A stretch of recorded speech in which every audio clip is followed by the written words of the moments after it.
Hey guys, Jay here. So I want to give you guys a little bit of an update on my Trail of Caltrops project, and right now I am playing it in a Titan.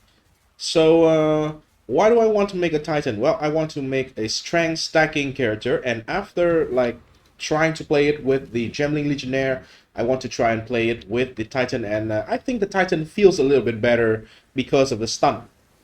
So before I talk about my setup, let's just do this boss, right? This boss encounter, 10 bosses.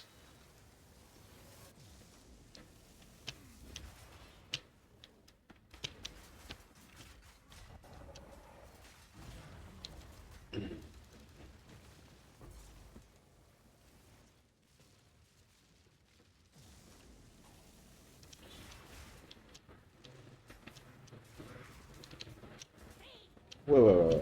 What is happening? Why am I suddenly dealing no damage?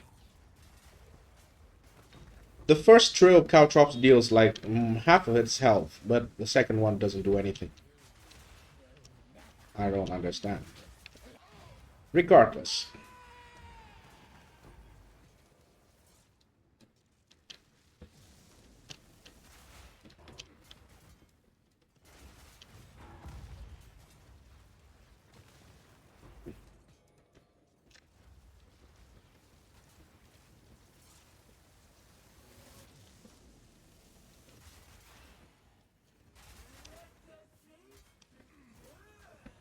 What? Okay. Sometimes the hitbox is very weird.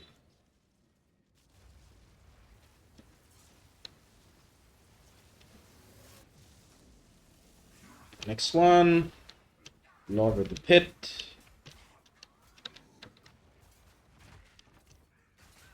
Okay, Lord of the Pit gone.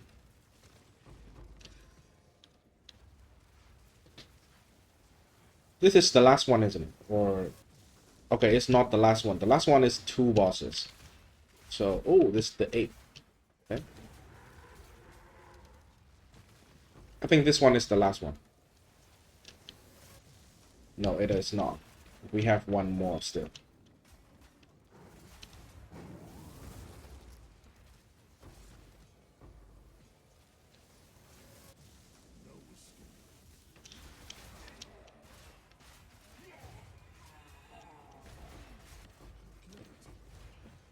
There we go. So that is some showcase for damage, right? Let me just get out of the map and I'll talk about the...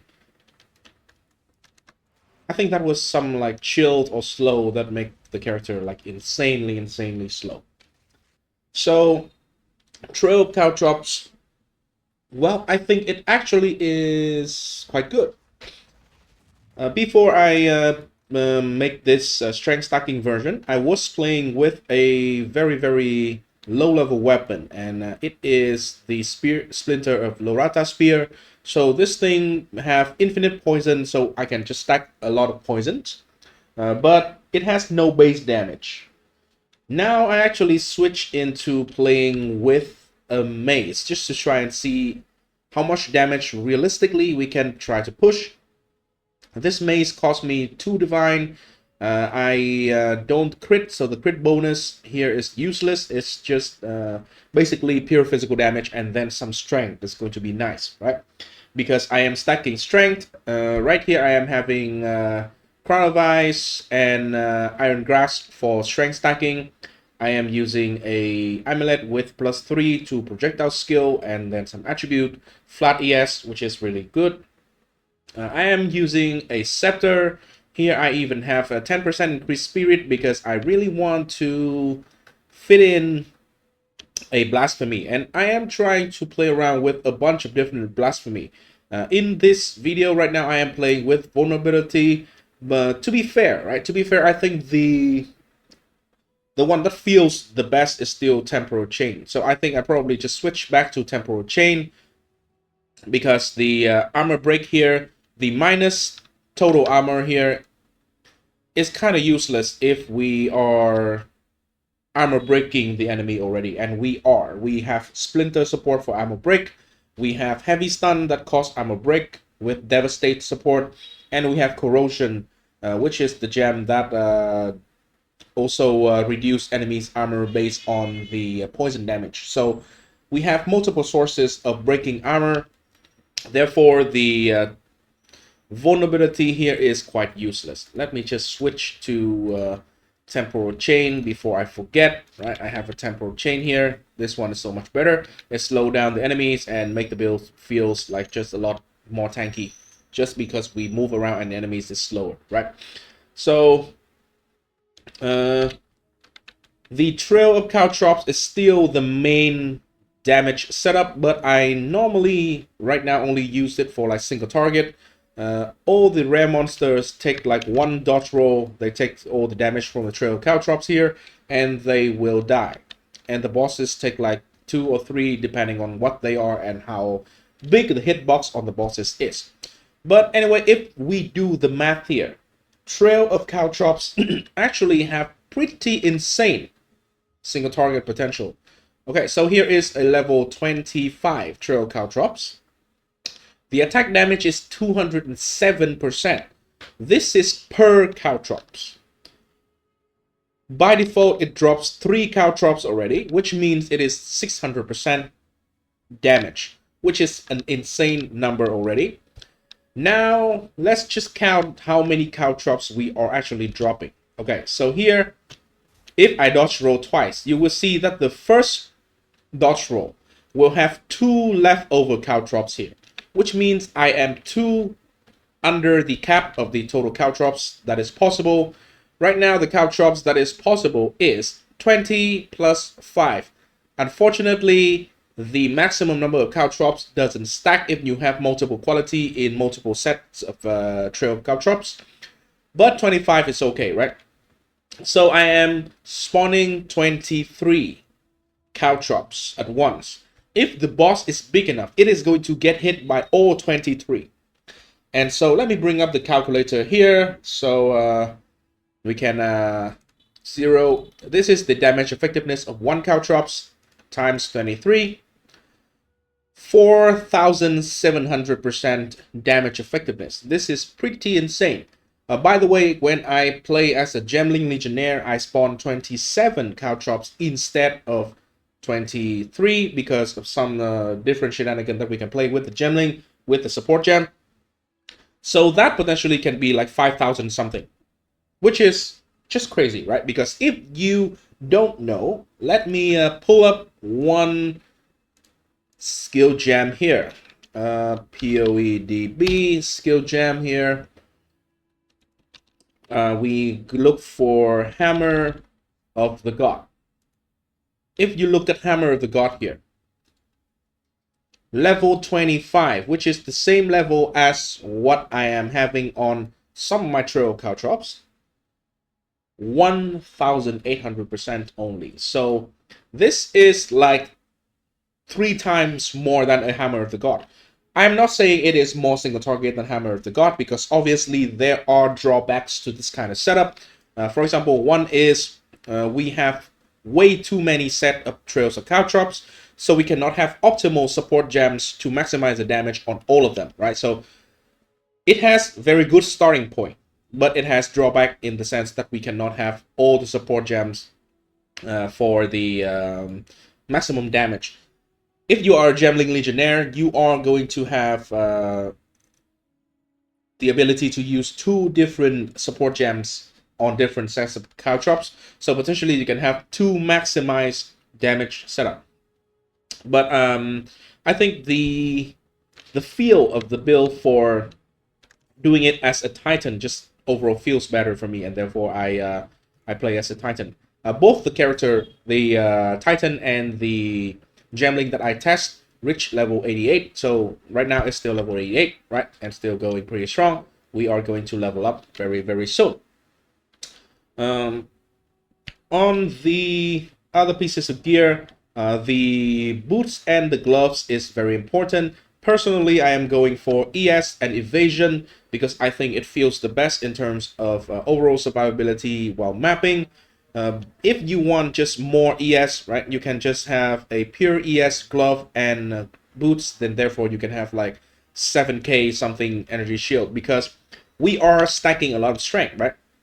Strength here is giving me Iron Grip and Iron Will. These two things is going to work with Crown of Ice, resulting in basically 1 strength equal 1% increased damage.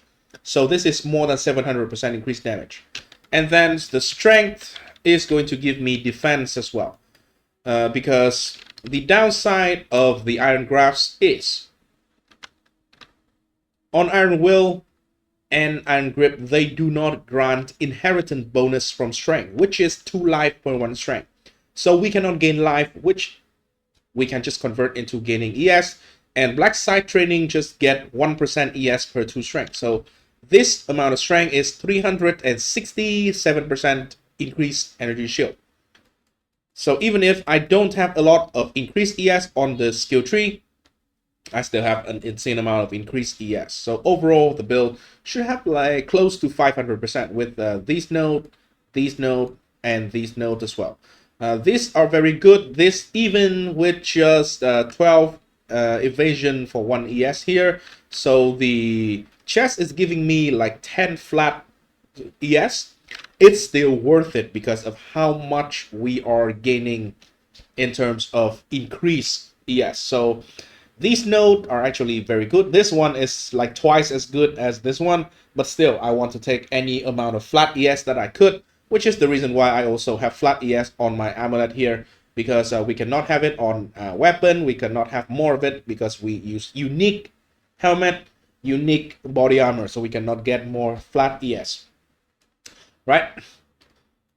This is the skill tree. So the skill tree start here. I go for strength. Just get as much strength as possible. Some strength shenanigan here. This node is allowing me to use the two-handed mace. By the way, I think the best playstyle and the best weapon for this build in the end, if you have enough budget, is going to be a spear. Why spear? Because a spear can roll +5 to projectiles gem. A hammer can only roll melee gem and melee gem. Caltrops is a projectile gem, not melee, so we cannot scale gem level on the weapon. Just a GG spear with a lot of physical damage and +5 is going to be better overall. Maybe the amount of damage is roughly equal to what you can get on a mace, maybe a little bit less. But the spear allows the playstyle of Rake. Rake is insane. You can even use Rake and Stomping Ground because we are stacking a lot of strength, right? So you can even use Rake and Stomping Ground to move around and use along with the Trail of Caltrops. So you would just Rake. Let's just assume this Leaf Slam is a Rake. It basically is like that, except much faster, because Rake is just way faster than what we can do with a Leaf Slam with very slow attack time. It have extra attack time based on the distance travel. So that is why Spear is going to be the best weapon in the end game. However, what I just described, a +5 spear with a lot of physical damage, happens to be very close to the meta weapon. The only thing that we don't need compared to a meta weapon is we don't need crit. This build doesn't crit, so it is going to be still very expensive. That is why I try to play with a mace here. I have this pretty high damage mace for 2 divine. So really good, right? Of course it is slower, but hey, not everyone wants to go fast all the time, right? So Vorana here is good. I am having a From Nothing jewel here as well, which allow me to allocate very nice nodes here. So attribute, and some AoE, which is really nice, right? Cooldown recovery right now doesn't do anything, but I really like the 20% AoE, so I take it. On this side, we move. This is just a rare jewel. We go to this place. Okay. Prism of Belief, Trail of Caltrops. I am going for budget, so this one is what I got. +2 only, +3 is going to be anywhere from 5 to 10 divine, depending on the market. There's not a lot of them, but I just have a +2 here, 1 divine, which is really good. I have some faster start of energy shield here, and for the next couple of levels, I am planning to get these nodes, right? The faster start of energy shield recharge feels really good while you are mapping. A lot of the time you are stunning the enemies, and the stun lasts for like 1 second or something, maybe more. So if the stun is long enough, we are going to get the recharge back. Right now it is 2.15 second for me, but I think I should get this one very, very quickly, and it is going to feel much better. And last but not least, the very juicy area over here. Let me introduce you to the best strength stacking cluster that you can get.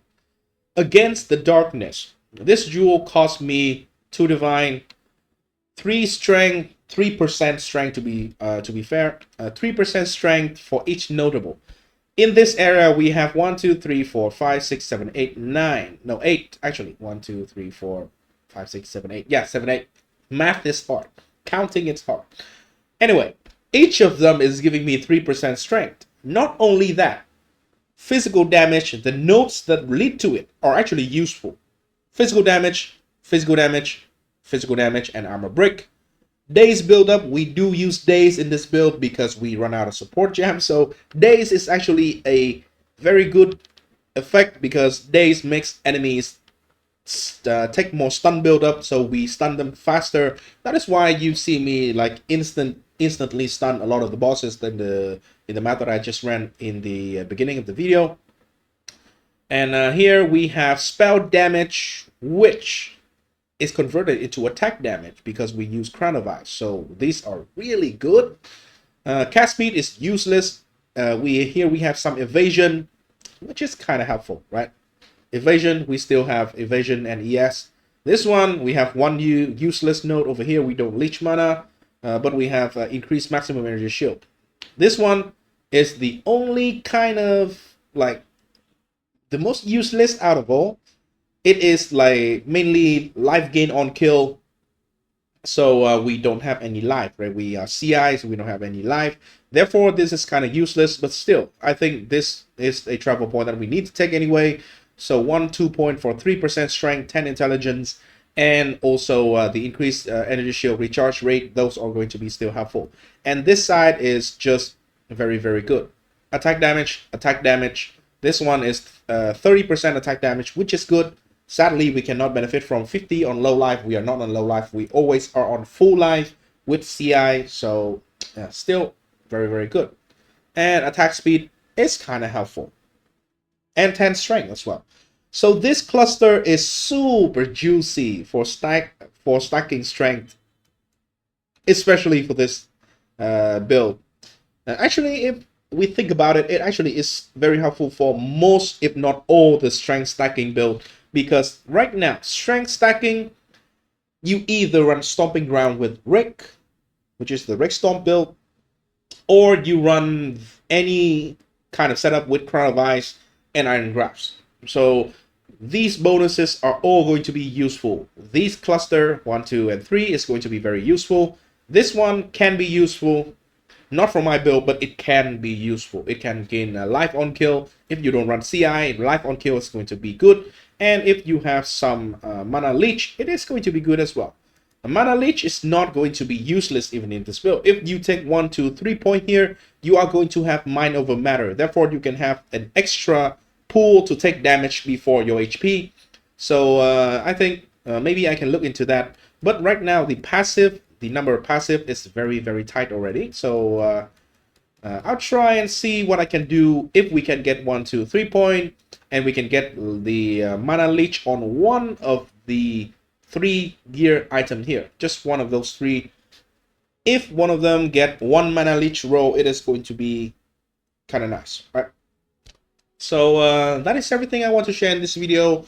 I am going to update the mobilitics to reflect this version along with the poison stacking gemling version. And yeah, I'll see you in the next one. Oh, by the way, I forgot. I think I forgot. For clearing, right now I am using Caltrops Tech. The Wind Dancer, I am using it with Magnify Effect, Envenom, Corrosion, Armor Explosion. And right now I'm having a Heavy Swing. Heavy Swing is more damage. We don't care about attack speed on this one. So this is what I am using. Caltrops have a build that is a really, really cool build. That build around Wind Dancer, for me, is just a like secondary ability I use for extra clear speed, basically. I'm not scaling melee gem. I just simply have a, as you can see here, just a level 19 Wind Dancer, and it is enough for me to clear tier 15 to 16 relatively comfortable, right? Because the mace have a lot of damage, so we can just have a lot of damage on all of those. Thanks for watching. I see you in the next one, and remember, play the game. Do not let the game play you. Well, cannot wait for POE1 as well. It's been a long ass time before we have an actual leak for POE1. I'm not sure when POE1 is going to be released. I don't think they have an official release date yet.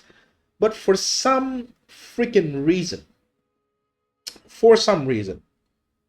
all the recent leaks, I cannot start day one. And if I predict correctly, probably the next league that is coming, I will probably not be able to play day one as well, because I have a vacation plan with my family. For some reason, there's always something going on at the date of the PoE league release for me. So hopefully it is not on the weekend that I planned to have the vacation. Peace.